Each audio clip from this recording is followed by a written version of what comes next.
बघूयात एक दुःखद बातमी। शिखर शिंगणापूरच्या घाटात एका तरुणीवरती सामूहिक बलात्कार करण्यात आला आहे। तर आरोपी सुनील माने यास अटक करण्यात आली असून एक जण फरार झाला आहे। अकलूजच्या एका महाविद्यालयात शिकणारे एक प्रेमी युगल 8 मार्चला कॉलेजला दांडी मारून शिंगणापूरला फिरायला गेले होते। परतत असताना शिंगणापूरच्या घाटात आरोपी सुनील माने यांनी त्याच्या साथीदार याने प्रेमी युगलास अडवले। रस्त्यापासून आत अर्धा किलोमीटरवर नेऊन आरोपींनी दोघांना कपडे काढून नग्न केले। प्रेमी युगलास संभोग करायला लावून त्यांची व्हिडिओ क्लिप मोबाईलमध्ये तयार केली। यानंतर या नराधमांनी या युवतीवर आळीपाळीने सामूहिक बलात्कार केला। यावर न थांबता तरुणीकडील सोने चांदीचे दागिने घेतले।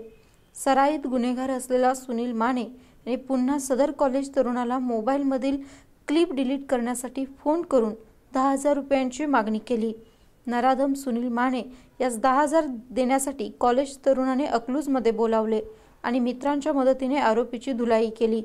मात्र आरोपीने शक्कल लावून आपल्याला मारहाण होत असल्याबाबत नातेपुते पोलिसांना फोन करून मदत मागितली।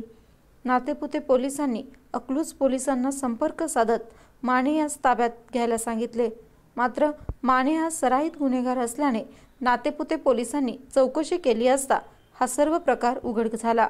नातेपुते पोलिसात सुनील मारुती माने आणि त्याचा साथीदार नातेपुते पोलिसात गुन्हा दाखल झाला असून दुसरा फरार आरोपीचा शोध सुरू आहे। आनंद शेडगे, SPN मराठी, माळशिरस।